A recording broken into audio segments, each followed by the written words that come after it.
భద్రాద్రి కొత్తగూడెం జిల్లా భద్రాచలం ఐటీడీఏ కార్యాలయం ముందు న్యూ డెమోక్రసీ పార్టీ ఆధ్వర్యంలో ఆదివాసీలు ధర్నా నిర్వహించారు. చర్ల, దమ్ముగూడెం పరిసరాల్లో గడ్డూరుగట్టు, మామిడిగూడెం ప్రాంతాల్లో 3 దశాబ్దాలుగా సాగు చేస్తున్న పత్తి చేనులను ముందస్తు సమాచారం లేకుండా ఫారెస్ట్ అధికారులు ధ్వంసం చేశారని ఆవేదన వ్యక్తమవుతోంది. పంట పెట్టుబడుల కోసం ఆళ్లు, పుస్తలు తాకట్టు పెట్టిన రైతులు అప్పుల బాడిలో పడిపోయారన్నారు. అడ్డుకున్న ఆదివాసీ మహిళలపై అక్రమ కేసులు పెట్టి వేధింపులు పెంచారన్నారు. తక్షణమే కేసులు ఎత్తివేసి సాగు భూములకు పట్టాలు జారీ చేయాలని ఐటీడీఏ పీఈఓ రాహుల్కు వినతి పత్రం ఇచ్చారు. స్పందించిన పీఓ చర్చల ద్వారా పరిష్కారానికి కృషి చేస్తారని హామీ ఇవ్వడంతో ఆందోళన విరమించారు.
భద్రాచలం ఐటీడీఏ ముట్టడి కార్యక్రమాన్ని సిపిఐఎంఎల్ న్యూ డెమోక్రసీ ఆధ్వర్యంలో తీసుకోవడం అనేది జరిగింది.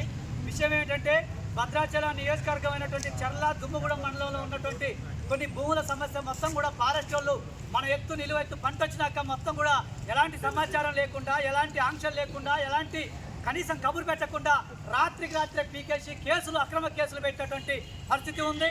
కాబట్టి మహిళలను చూడకుండా మహిళల్ని కూడా కించపరుస్తూ మొత్తం కూడా అక్రమ కేసులు పెట్టారు. కాబట్టి మా భూములు పోతా ఉంటే ఆదివాసీ ఏజెన్సీలో 1/70 యాక్టు, 2 అటవీ యాక్టులు, పీసా యాక్టులు ఉన్న కాడ మా భూములే, ఆదివాసుల భూములే పోతా ఉంటే ఇక మా భూమి లేనప్పుడు బతికెందుకని చెప్పి ప్రజలందరూ కూడా ఈరోజు ఐటీడీఏ పీఓ ఆఫీస్కి రావడం అనేది జరిగింది.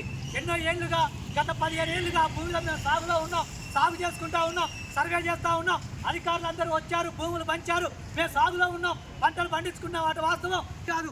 భూములు పోతే మా సాగులు కేసులు కూడా పెట్టకపోతే, ఫారెస్ట్ అధికారుల మీద కూడా కేసులు పెట్టకపోతే ఎట్టి పరిస్థితుల్లో ఊకునేది లేదు అని చెప్పి ఫారెస్ట్ అధికారులను సస్పెండ్ చేయాలని చెప్పి మేము ఈ ఐటీడీఏ పీఓ గారికి తెలియజేస్తా ఉన్నాం.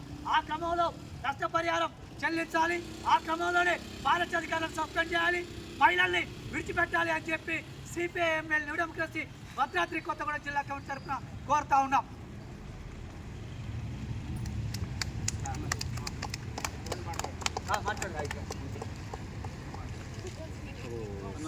మరి మనం చూస్తున్నాము, మన మామిడి చెప్పినట్లుగానే, సతీష్ చెప్పినట్లుగానే 4 సార్లు దరఖాస్తులు ఇవ్వడం జరిగింది.